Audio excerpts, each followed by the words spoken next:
Hi, welcome to Monterey's Cooking. I'm John Pisto, and today I'm coming to you from the beautiful Cannery Row on Monterey Bay. I thought I'd do something different and show some of the people that, Monterey really has a active harbor and commercial fishing boats, and of course our Cannery Row, which at one time canned sardines by the thousands. Now it's home of the world famous aquarium, tremendous restaurants, tremendous retail shops, wine tasting. You can taste some of our beautiful wines from Central California and from California. And it's a real fun place to be. Well, here's our resident sea otter. And he's right on time. A little late, but he's okay. Yep, looks like he's eating a nice crab. And isn't this something, folks? They're frolicking all over the place here in Monterey. It's just incredible. And of course, you go to the aquarium, you can see them there. But boy, this is out in the wild. Look at that! Isn't that amazing? Look at them. You can hear them cracking that crab. Speaking of cracked crab, I'm getting hungry. What do you say we go back to the kitchen and see what we can cook up? Okay.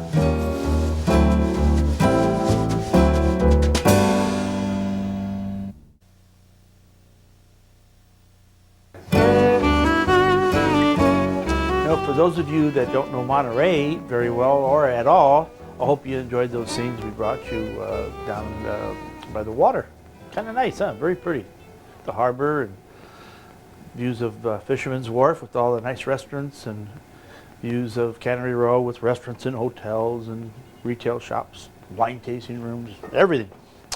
Okay, the recipe I've been dying to do for a long time is fried chicken. Now, I know a lot of people go out and buy their chicken, and I do too once in a while, to be honest with you. But if you want to learn how to make good home-style fried chicken, we experimented with it a few times, and we came up with a darn good recipe, okay? Let me show you what we do. First of all, we buy chicken. I could buy a whole chicken because it's cheaper that way. And then we cut it up, or we have the butcher cut it up. But then the secret that I've learned is to soak this overnight in water, sugar, and garlic and salt. Okay, what happens? The chicken absorbs all that beautiful that brine, and it'll make it juicier. We'll see. I'll show you what I mean. Okay, to really do home-style fried chicken, you need a pan like this. You can use those big Dutch ovens, but it's got to be heavy, okay? And you've got to use a lot of oil. I think most people, when they make fried chicken, where they make the mistake is that they don't use enough oil. And what happens, they end up burning it. Now, you hear that? That's not a band going, or music. That's the little water particles in there. Now you got to be very careful that this is very dry, because if it isn't, those will start splattering and you'll get hurt. Now the secret we found, number one, is buttermilk. Okay? It's buttermilk and flour. Now, to get the flour, plain old flour, I used Sensational Seasoning. This has all the right combinations. Now, I know the Colonel, he's got a bunch of secret stuff, and so do I. And I have to add a little bit of salt to this because this is not, our seasoning is not salty. So I put one. Can't put too many now, otherwise it'll turn color too fast. Boy, that's packed in there pretty good. Okay, I put 1.5. This is about, I don't know, a couple pounds, 2 pounds, 3 pounds of flour. Now your oil, you have to make sure the oil gets to the right temperature. And I don't know, who is it? One of the girls in my office told me a secret, and it's true. You can tell when the chicken's cooked because it changes sound. It kind of stops cooking, just kind of floats there. And that's the key that it's done. Thanks for that one, Christine. Okay. Okay, so we got buttermilk. We got chicken. Whoa! And, you know, this is fried chicken's good all the time. I love fried chicken. I'm frying with olive oil. Now, you can use vegetable oil. I don't like to use any hard shortenings. Okay. Okay, see what we're doing? Soak it in there. Now, this chicken's been in the brine. Okay, let's put a few more pieces. We don't want to crowd this. I'm putting all the smaller pieces. This way it cooks faster. This way we can taste it. Because this will give the old Colonel a run for his money. But I admit, I like the extra crispy. How many people have not ever tasted Colonel Sanders? Everybody has, yeah. Hey, when something's good, it's good. Okay, now, how do you test this? Be very, very careful. Now, what I'm going to do is taste that. See, it's got to be saltier. Now, I want to add a little bit of extra pepper. Now, this is messy, but, you know, anything good is messy. Okay, let's see if this is going to work.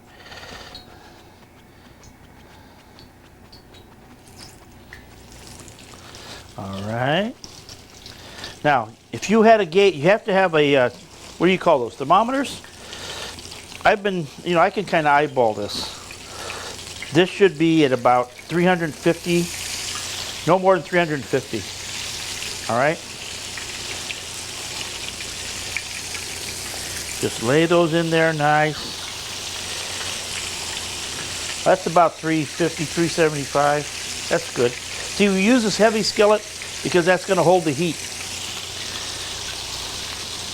You know, when I was a kid, I remember this place out on the edge of Fremont. Now, you know, it's nice that when I talk with people around Monterey now, I say, do you remember this? Do you remember that? Well, you know, my family's been here since 1940. And most of the people I talk to have not been here that long. And they don't know what I'm talking about.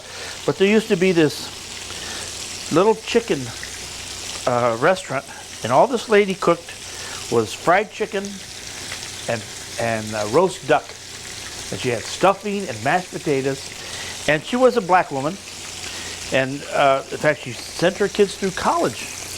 And I don't think there was more than, oh my, I don't think there were more than 5, 6 tables there. That's all. And we go there whenever we got this thing for fried chicken. Man, or roast duck, she knew how to cook. Yeah. Well, it's been gone for quite a while now. It's right on the end of Fremont. Okay, see how nice that's cooking? Okay. Now don't overcrowd it. Rinse your hands every once in a while. I'm about ready to rinse them.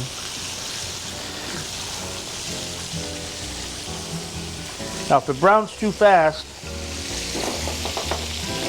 got to give it a little jiggle.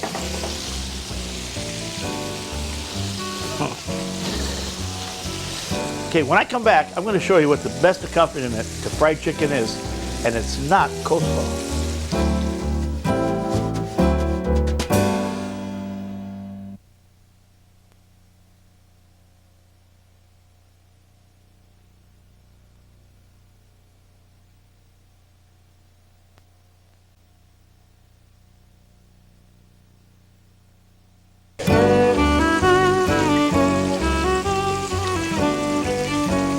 You see here? Now, you see this? Now, is that good? That's good. Okay. That's not brown enough yet. Okay. You know, I remember my mom used to make fried chicken. Now, I'm one of those pre-Kentucky, or what's the initials? KFC. I'm pre-KFC. And my mom used to make, I mean, we used to tell Mom, please make fried chicken, make fried chicken. cheese we used to make, we'd stand around there waiting for that to come out. And it used to be, because it's a little bit of work to it, you know. Look at that. That good? Woo-wee. Look at this. This is looking good, folks. Now this oil is just about perfect. Now, let me tell you something. Deep frying, if it's done properly, it's very healthy because what you're doing is sealing that outside. It's not absorbing all that grease. It's okay. Just, you know, don't eat it all the time. Now, the perfect accompaniment for me is potato salad. All right?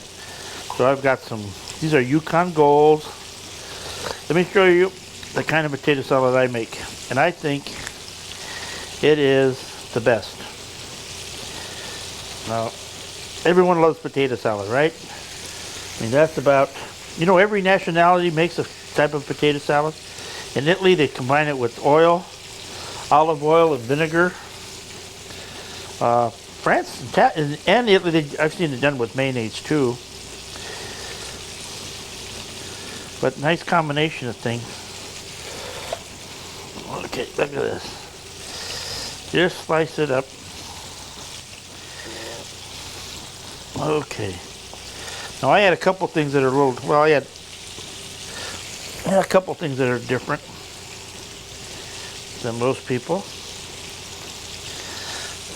Don't do that unless you know what you're doing. It's a good way to slice your thumb off.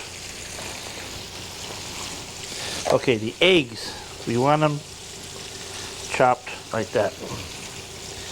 Okay, that was 4 potatoes, 4 eggs. Chop them, because we're going to mix the heck out of this up after. Look at that. Okay. See, I like the yolk to become part of the sauce. Okay, next, onion. And you gotta have onion.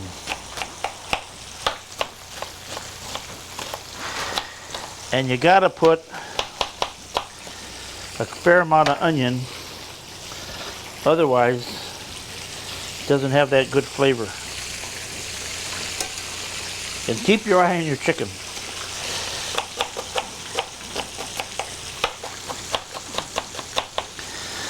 Cut the onion up pretty small. Now this is what I put. And everyone's saying, he's putting carrot? That's right. Carrot's gonna give this salad a crunch that you're not gonna believe. And once you try it, you won't eat it any other way. I'll guarantee you.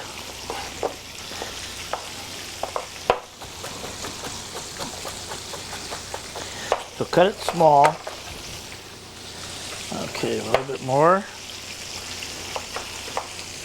Keep your eye on your chicken now. Oh, that's cooking good. Keep turning it again. Maybe a little bit hot. Let's turn it down just a little. Once it gets going, you know. Woo-wee. Look at that.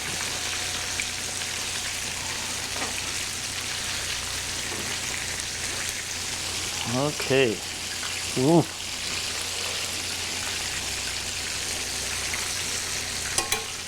All right. Okay, then I like to put some good flat leaf parsley in there.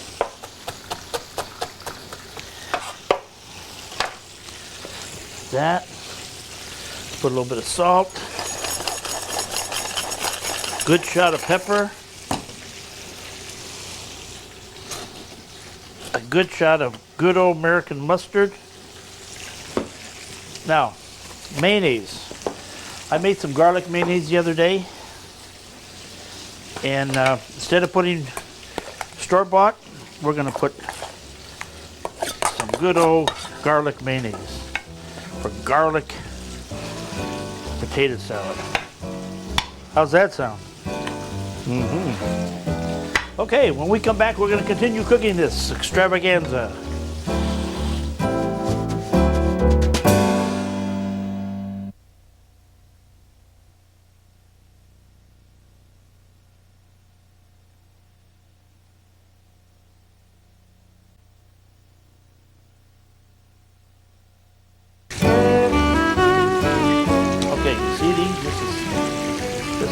Now I'm going to put this on a, these are just about done.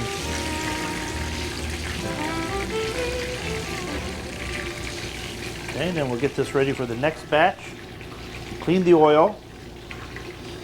All right.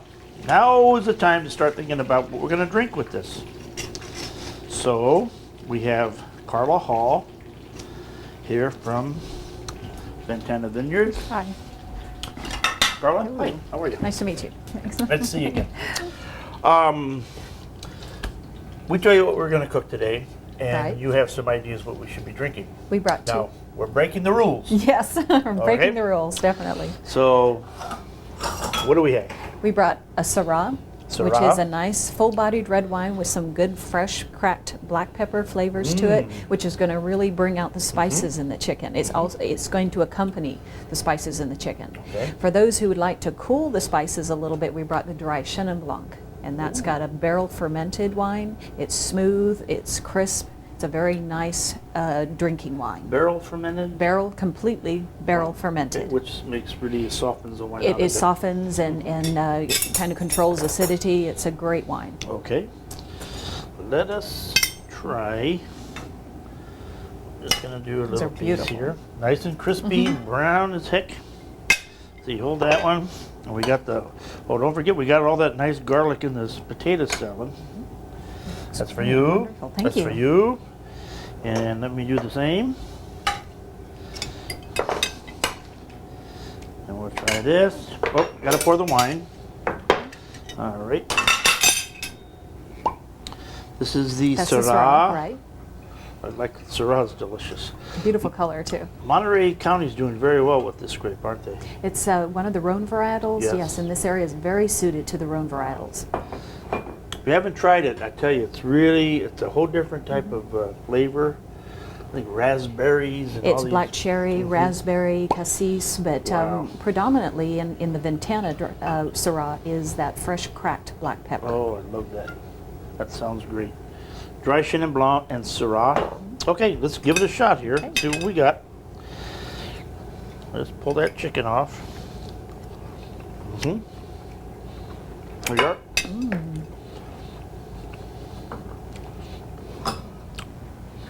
Let's give it a go. To the good life. Thank you. Attention. Wow. Well, that's very good without any food.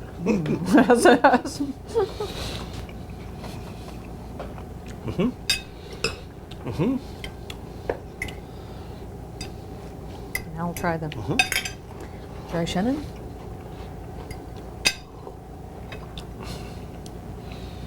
This is incredible with the white. Very, very good. Very, very good. I think our point here is to make people break the rules. And you know, if you're going to drink wine, don't always go with the way people You don't tell have to you. go with the flow, no. Absolutely. Try it. I mean, you'll be really surprised. The flavor is very, very good. Wine's a personal choice. Absolutely. Looks like that's really good. Now, I understand you have a website. Yes, we've just we put the website on in October of last year. We've had a lot of response from That's us. good. All It's right. www.ventanawines.com. Okay. And the wines are available in... Well, we distribute our wines to the finer retail shops and restaurants. Okay, so they're readily available. Yes. Ventana is the label. Right. It's Monterey County, and it's very good. Thank you. And we're going to have lunch now, folks. Okay, see you again. Thanks. And thank you again. Okay, thank you.